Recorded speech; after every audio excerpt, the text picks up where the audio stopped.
सोलापुरातून एक खळबळजनक आणि धक्कादायक घटना समोर आली आहे।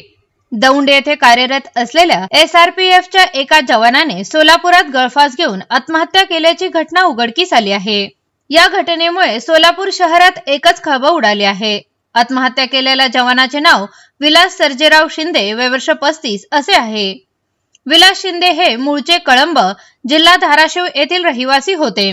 मात्र मागील काही वर्षापासून ते सोलापूर दक्षिण मधील मुळेगाव येथे सासरच्या घरी पत्नी आणि मुलासोबत राहत होते।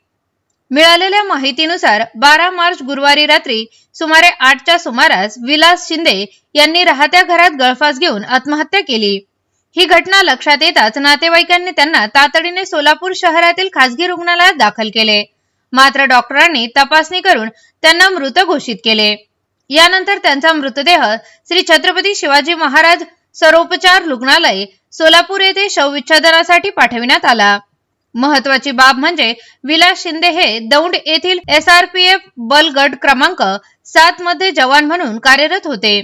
त्यांची पत्नी पूनम श्याम काळे या सध्या सोलापूर शहर पोलीस मुख्यालयात पोलीस कर्मचारी म्हणून कार्यरत आहे। नातेवाईकांनी दिलेल्या माहितीनुसार विलास शिंदे आणि पूनम काळे यांचा 2014 साली प्रेमविवाह झाला होता आणि त्यांचा संसार सुखाने सुरू होता। पण अचानक विलास शिंदे यांनी असे टोकाचे पाऊल का उचलले यामागचं नेमकं कारण अद्याप स्पष्ट झालेलं नाही। दरम्यान या प्रकरणाचा तपास तालुका पोलीस करत आहे।